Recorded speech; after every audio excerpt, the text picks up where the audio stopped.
Hello, and welcome to When Depression is in Your Bed podcast. In today's episode, I'm going to continue the topic that I've been talking about for a few weeks, relational repair. I've been talking about what relational repair actually is, what it means, how to do it, what can be challenging, and more. And I thought to myself, while I think it's important to share my perspective on what relational repair means, I also said that repair is a two-person job. So I thought it was really important to be joined here today by my partner. I'm your host, Trish Sanders, and this is my co-host and husband, Ben Sanders. And we are delighted that you are here. Let's get started.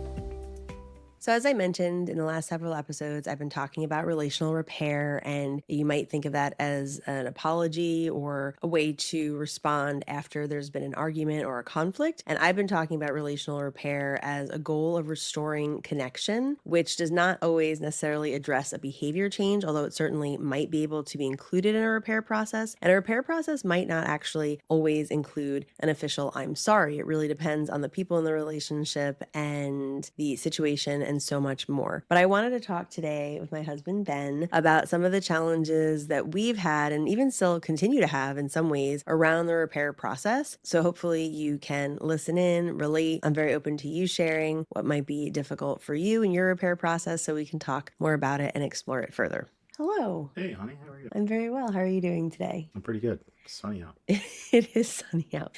Helps your mind. I agree. It's very nice that spring has finally sprung. It seems like it's been winter for a very long time, at least here in New Jersey. Mm-hmm.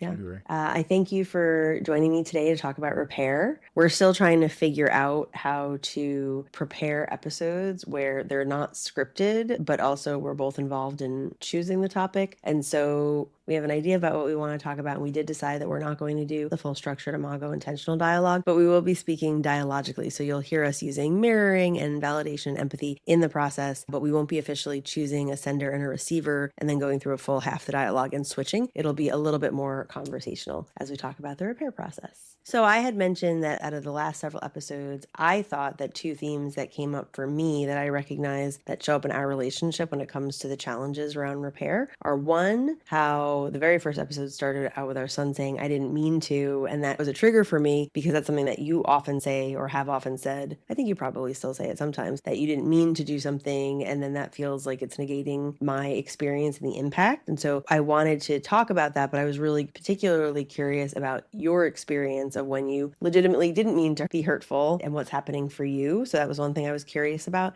And then the other thing that came up as I was doing these episodes was also the idea that I don't think that you feel that I say "I'm sorry" very often. And I have my own thoughts about why that could be, although I'm open and curious to think about it in another way. But I was also curious what that's like for you. So do either of those strike you or resonate for you in any way that you want to talk more about? Yeah, I'm very familiar with those sensations. Love to talk about it, sure. So do you have any, what's your first thought when you hear those topics? Or even just the idea of relational repair? Okay, so my reaction, or at least when you first mentioned I didn't mean to do that or my intention wasn't to hurt or harm, I hear my son just because it's more frequent. I don't feel like it's something I necessarily verbalize. Maybe subconsciously it's still inside of me when it happens. Our son's behavior is probably remodeled behavior from me. So unfortunately, maybe gave him some of that as a coping mechanism or a strategy that doesn't serve him or me. Well, as a model, I definitely could have done better if he's using that strategy. We're trying to think of others first or not necessarily have a huge reaction as your first reaction. And for me, if I'm disappointing myself in that somebody was affected negatively, so just the thought of hurting somebody else, you just feel like you're on the defensive right away. That's a familiar place for me because you're like, why would I want to hurt somebody or disappoint somebody? And I end up disappointing myself and hurting myself because why would Damon want to accidentally push Lucy and harm her and she's upset? And then it feels like you let her down or let yourself down. Using the term dysregulated, you're dysregulated because you're like, I didn't mean to hurt her. I didn't do it. Or maybe in a helpless state, you could tell yourself, what I do now and think like you're part of the problem and causing issue rather than being like a member of the family or a friend that is, you know, an asset, and seeing it like in a black and white, like am I good or bad, and I'm being bad.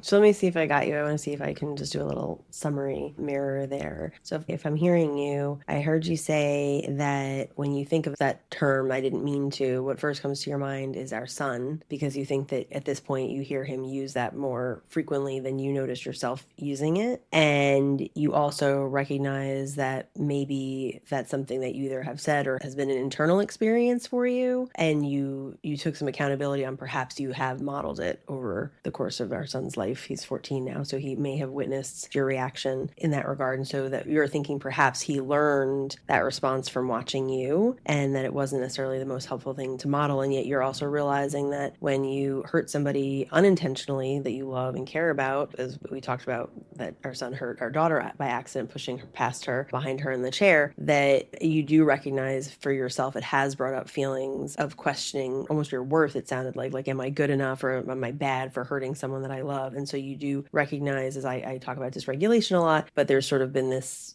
response in yourself to protect yourself from feeling bad that you hurt somebody you love. Did I get you? Yes. Yeah. And is there more? Yeah, I mean, you can go down a real negative path, and I definitely have, where you're just like, you know what, it's easier just not to be part of something. Maybe I shouldn't have like just come to breakfast or lunch and hit that chair, and I should have just, you know, ate in my own space or away from everybody else because it just feels easier and there's less chance of conflict. So you have seen yourself coming into almost a shutdown, like I'll just avoid these situations because I don't want to get into, this is my word, not yours, but I don't want to get into trouble. So it's better to just avoid it altogether. Did I get that? Yeah, it's not trouble or just causing conflict, or we always say rupture, but like causing a conflict or the opportunity for letting somebody down or disappointing yourself or things not working out the way that you feel like it should, or just even just being at a level point, like you're causing a rift in a situation. Okay, so not a fear about getting into trouble, but or not a feeling of not wanting to get into trouble, but more you just don't want to create any conflict and create some sort of disappointment in yourself or others. Yeah, you feel like you tell yourself that it would be easier if I wasn't there, or in those moments, like you're excited to be in a group, but then when something you feel like you caused and your intention wasn't to cause, you're just like, wow, like, yeah, I'll tell myself a negative thought. It would have been easier if I just wasn't even a part of it. And then if you do that enough times, you know, that's not helpful at all. Yeah, I'm listening to you, and it's making me curious, as I talked about in the previous episodes, which you know as you edited them and listened to them. But the way I see it, or the way I understand it, is that the biggest thing that gets in the way of repair, and sometimes an apology or an I'm sorry, but just the reconnecting process, is defensiveness. And that can show up in many different ways. And as I'm hearing you, I can almost feel like viscerally in my body when you're talking about not wanting to disappoint or feeling bad, like I did something wrong, that it makes so much sense to me that you in that state, and that's like a nervous system state shift into that dorsal shutdown, that you would want to be avoidant, even though when you're feeling safe enough and grounded, you want to be in connection. In those moments, it feels like, why bother? Does that feel?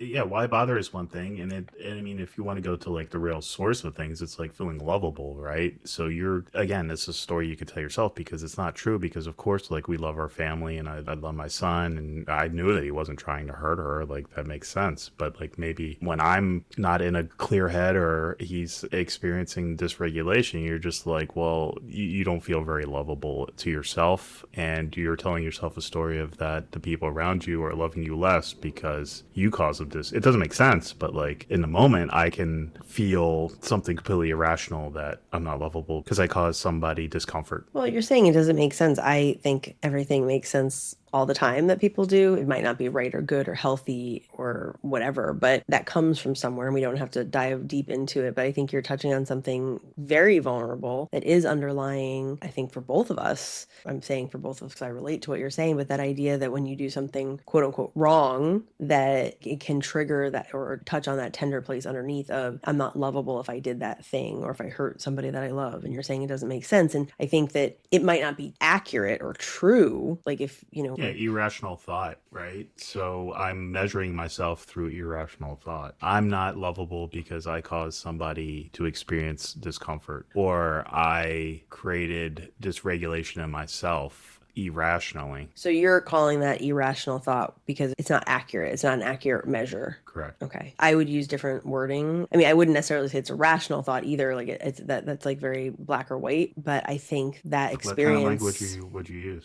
at this point, I think I would say that the lens we're looking through and how we're making our interpretations about ourselves and our partner and the world is connected to our nervous system state. So if you're in a state of shutdown, if you're in that dorsal shutdown collapse state of your nervous system, then you're going to have on what I often refer to as depression goggles. And that's going to come with the experience of I'm not lovable, right? Again, I don't know that I would say that it's rational, but it's not irrational. You're interpreting your experience through your nervous system. I think that that's probably how I look at it mostly at this point. I think over the course of my whole career, even going back to when I just worked with kids and teens, and then of course moving forward through working with couples and adults as well, that's connected to an old hurt, which I think is really the same thing as a nervous system experience, but I didn't always use nervous system language. So I think just saying that feeling of, if I make a mistake or if I do something wrong, for me, if I'm not perfect, then I don't feel lovable. Definitely a perfectionism trait. It's also like putting yourself in a timeout, but it's like affecting everybody. It's not even just putting yourself in a timeout. Can you tell me more about that? That's a very interesting concept. Well, I'm talking down to myself, but you're telling yourself like behaviors that you should be doing. So you're self-criticizing, like accidents happen, but you accidentally brush into somebody and you say, excuse me. Mm-hmm. They might say, oh, no problem, or I'm fine, or ouch. Yeah. And when they say ouch, you're just like, oh, that's not what I wanted to do. Sure. Create an ouch. So you become self-critical. So when somebody says ouch, that isn't something that feels good to yourself immediately because there's like an urgency. Your heart rate gets up and you're like, oh, I mean, if you don't see blood, obviously, like you're not like calling medical attention or whatever, right. But you blame yourself. Like my go-to is blame, right? Obviously there's something wrong with me because I created an ouch. Mm-hmm, mm-hmm. It couldn't be like, oh, there was an accident. If somebody said like, oh, no, I'm fine, then there's some relief in that and you can sort of self-calm. But like if somebody says ouch, you're like, you have a decision to make. Your first one is probably not the most helpful one. And where does the timeout piece come in? For me, it's a fight or flight kind of thing. So it's going to be, ouch, I let you down, I hurt you, I need to run away. Mm. It could be metaphorically or physically. So for you, that's one of the ways that that defensiveness can come up, that self-protection can come up, because when you create hurt, even unintentionally, you have an old narrative that leads you towards self-blame. You didn't say self-blame, and it feels like maybe it could be blame either for self. For me, it could be like you're self-criticizing or judging yourself. Like, how could I step into that chair to knock somebody off in our son's case? Right. So for you, and you mentioned this idea of perfectionism, but there's something that creates a challenge for you in just like, oh, accidents happen. And you can still say, oh, I'm so sorry, I didn't mean to hurt you. But for you, that's not always what ends up happening. The reaction tends to be more blaming and criticizing and judging of yourself. And then that feels really bad. And so that elicits a fight or flight response. And you often will sort of flight, either literally leaving the room or... I mean, there's layers to it, but that is certainly an option. I say option. That's a possibility. The other thing is, just checking in. We talked about in the other podcast that I was trying to be part of a best case scenario where there was a rupture, mm-hmm. and I felt it was a fight or flight situation, but the flight was slightly different. It was a flight of like, hey, I think it's best if I step away from this. And it was verbalized. It wasn't just like I just walked away. Right. It was, in my mind, that was my best option because I didn't feel like there was anything that could have smoothed over what we were both experiencing. So there's variations in that moment. So I could be, knock into your chair and you say, ouch, and I could check in. And if you say I'm good, then maybe I can make a healthier decision to just not, double check, like, are you okay? Are you okay? Or you're okay? Or I'm a terrible person,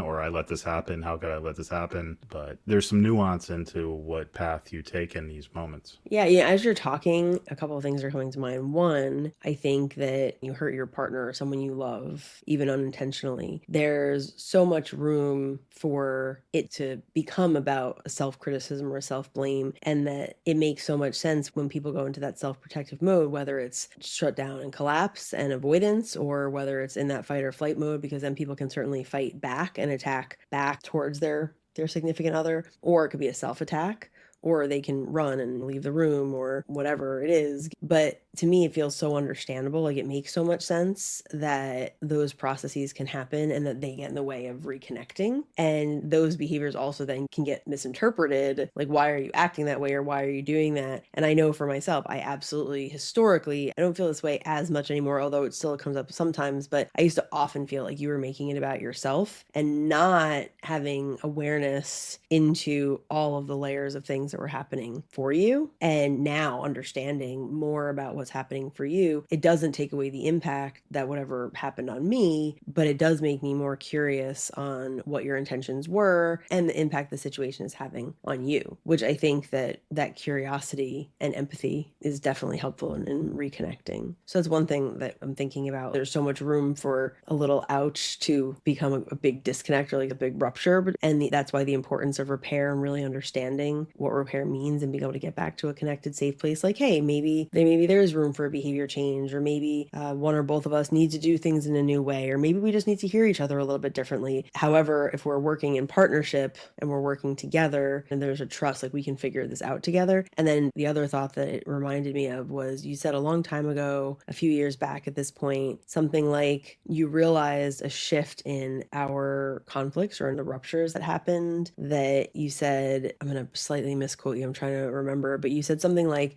how you used to experience them as like this huge car crash, like the car went off the road and it was in flames. And now more of the time you were experiencing them as kind of like you just hit like a pothole. Do you remember saying I that? do. Mm-hmm.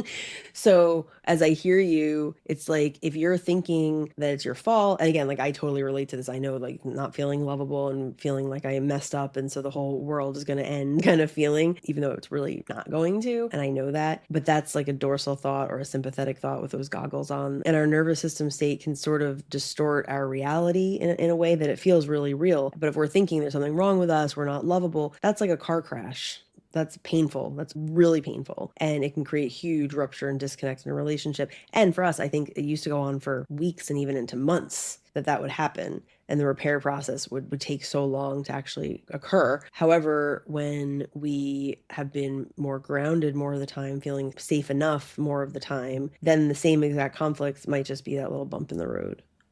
I have like 40 thoughts after you said all those things. Give me I don't know your what first direction you one. want to have. That's why there's the dialogue. So you have the opportunity to share what your experience was and the other person's. Otherwise, in my experience was I thought we were good for like weeks. And meanwhile, you felt unresolved hurts for weeks. Mm. And then when there was another rupture, it would compound and I would be like, what just happened? I thought we were good and I thought we were making progress and building in the right direction. And meanwhile, you weren't experiencing the same thing. And then we would go on our own thought processes of either unhealthiness or can we be happy in this relationship? Maybe it's easier to just get a divorce. I don't know if I can take this anymore. And I'd be like, what do you mean? I thought we were good. What you're saying is so incredibly valuable. And I think it's just reminding me how grateful I am that you can be here, because it's easy for me to forget that you were having a different experience. And what your experience is, I think, is as a relationship therapist, I've worked with so many partners who have shared exactly what you're talking about. Like, I thought everything was okay. And the other partner's like, absolutely not. And how challenging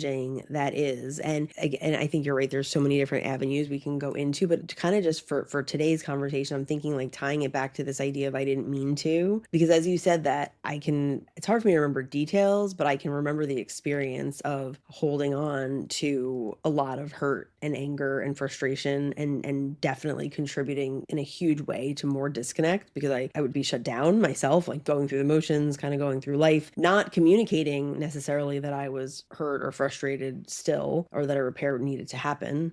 Yeah. And I would remember even just the basic conversations that we could have and not knowing necessarily that you were still experiencing hurts, as you used to say things like, I need to do what's good for me. Which makes sense. Like everybody should. That's where it sort of starts. And then you can kind of get into your relationship stuff. Yeah. But what we were doing in our relationship sort of prevented you from going outside of just like doing what's best for you. Yeah, I definitely think that, I mean, again, there's so many different layers here that we can pull apart, but there was definitely years of our life where I consciously, by choice, put a lot of energy and effort into our relationship and into supporting you through your hard times. And I myself didn't know how to balance my own self-care with relational care and care of you, which I think are two different things, taking care of the relationship and supporting you as a partner, as well as being a mom and having a business and a life and friends and all of those other things. I didn't always know how to have that balance. And again, there's so much there, but I didn't always know how to bring up a hard topic with you. And I feared that if I tried to address that, whatever that was, that because there were so many frustrations on my side, that it would land poorly for you as another criticism, another judgment, another blame. And so I withheld a lot of that, but there was no repair that happened. It just continued the rupture. And then you were thinking like, oh, okay, she's acting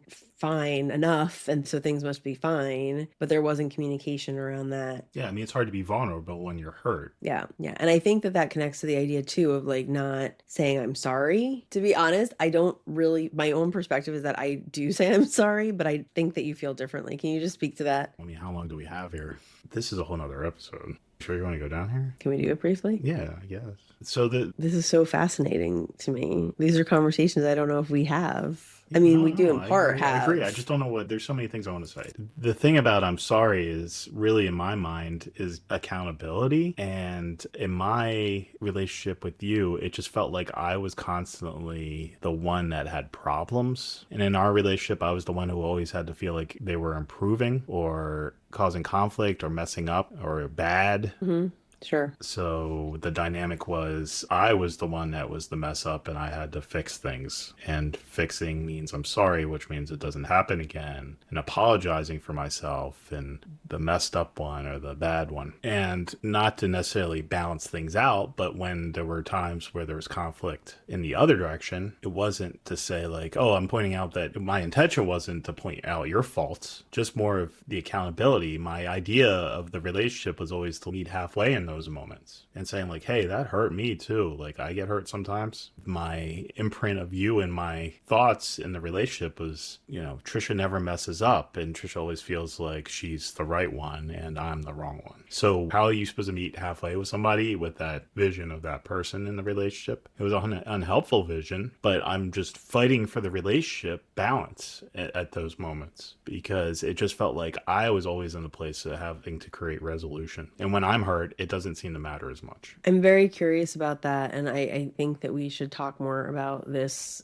both potentially on microphone and being recorded and also not, because I think that a few thoughts come to mind. First thought is that I think that I did definitely develop a resistance to saying I'm sorry and being accountable in certain situations. One, because I felt like I was regularly evaluating myself and trying to improve. And so I felt like there was, to me, and this certainly could have been a misinterpretation and an incorrect narrative or an inaccurate narrative from your perspective, but to me it was like, isn't it obvious that I'm working on myself? Like, I don't think that I'm perfect by any means. And I had experiences where if I expressed something like, oh yes, I understand my role in this and I'm sorry, or even without the official I'm sorry, but like I see my role in this, then sometimes felt that your experience was like, okay, great. And then your self-reflection suffered. Like, you're like, oh, thanks for acknowledging that. Moving on now. And then we were kind of caught in that loop again of like me feeling frustrated with you and having that accrual of frustrations and disappointments building. And so there's like this dynamic that definitely existed there from my perspective. And yet there's also this other thought that I'm very aware of as you were describing your experience, that I also know that dynamic of me being the fixer or the helper or the one, I don't know, who was healthier. Always working on yourself. Yeah, the one who's always working myself, the healthy one, the healthier one. Yeah, the present one, the one who's self-reflecting. Yeah, like compared putting effort in. Right. But compared to you, like that's an old story of mine and an old dynamic that, like in Imago, we call that an unconscious contract that I kind of carried with me from my childhood experience, that I was the helper and the fixer and the one who knew what to do.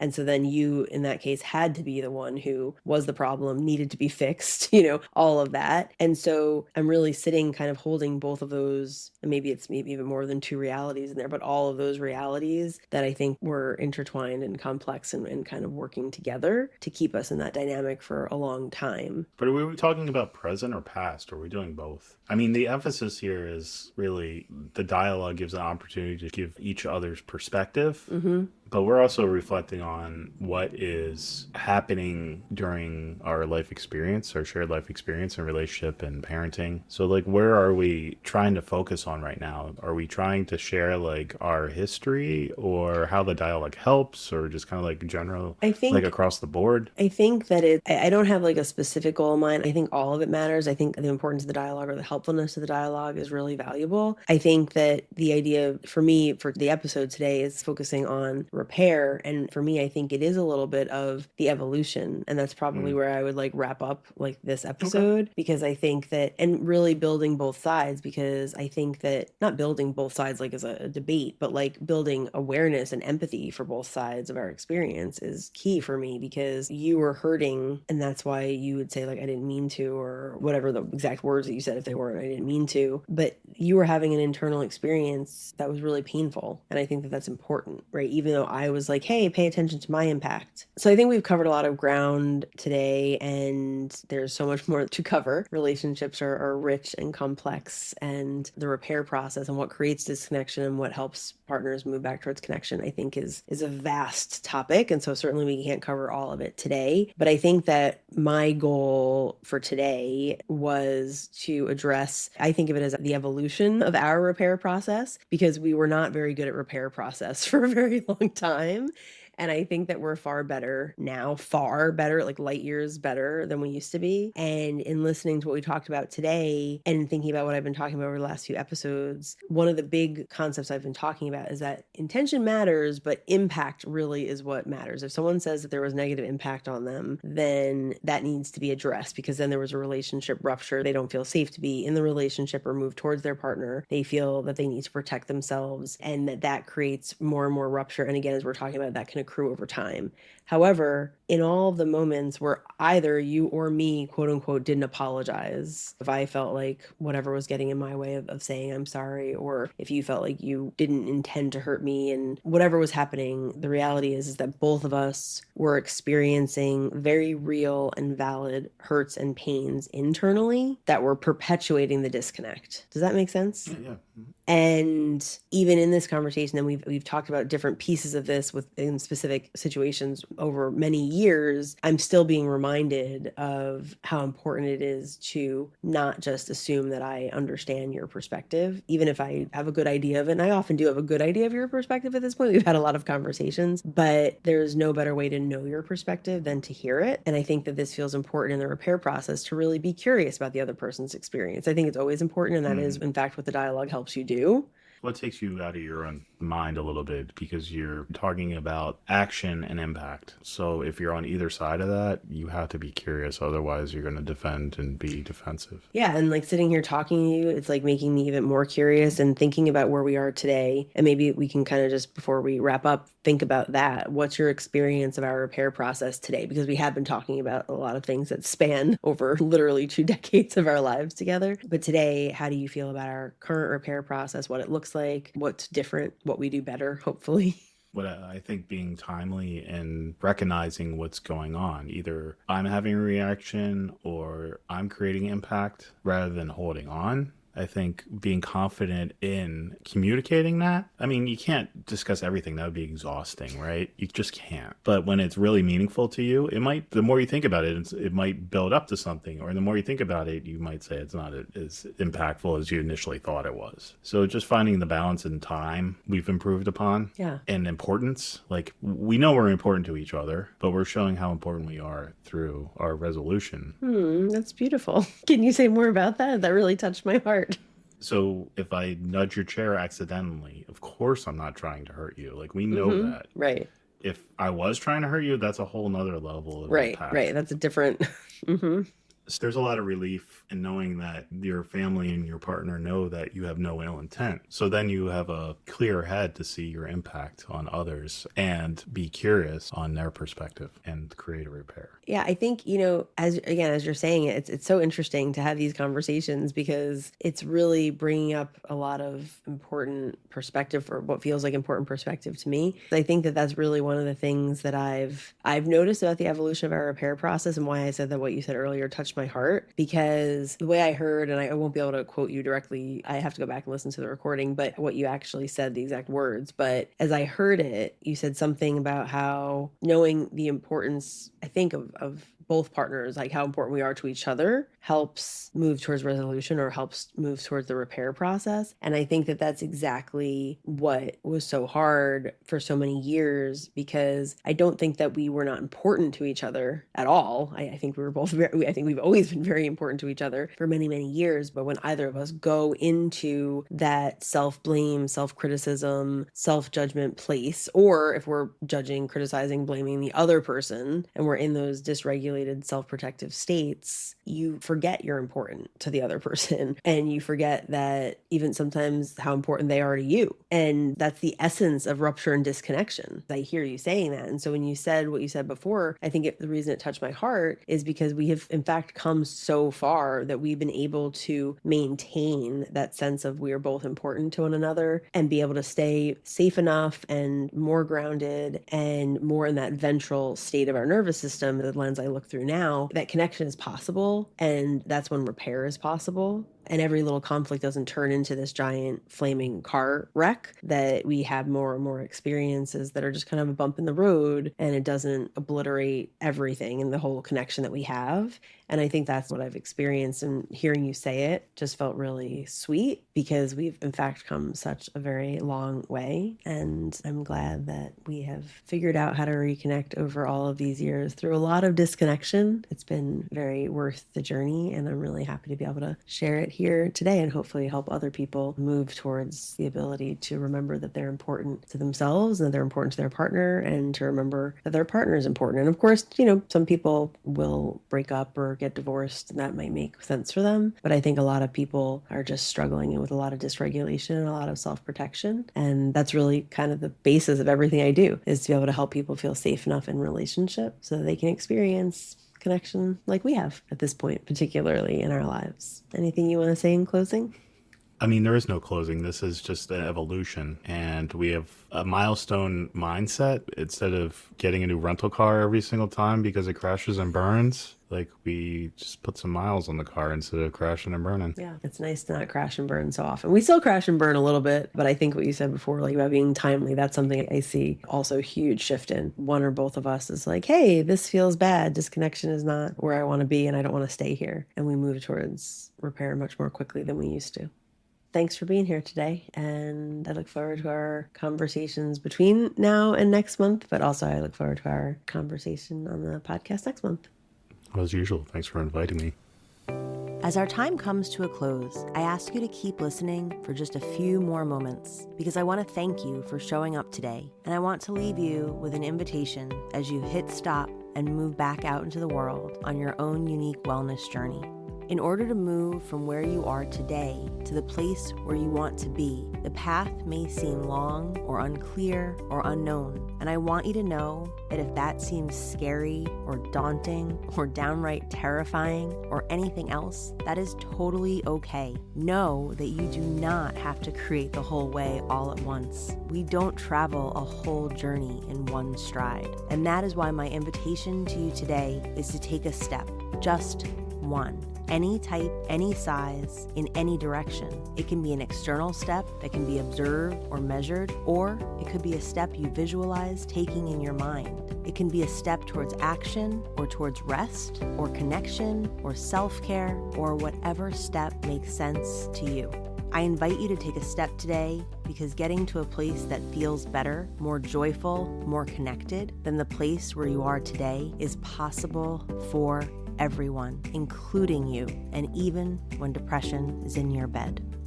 If today's episode resonated with you, please subscribe so you can be notified when each weekly episode gets released. I encourage you to leave a review and reach out to me on social media at trish.sanders.lcsw. Your feedback will help guide future episodes, and I love hearing from you. Also, please share this podcast with anyone who you think may be interested or who may get something from what I have shared. Until the next time we connect, take care of yourself and take a step.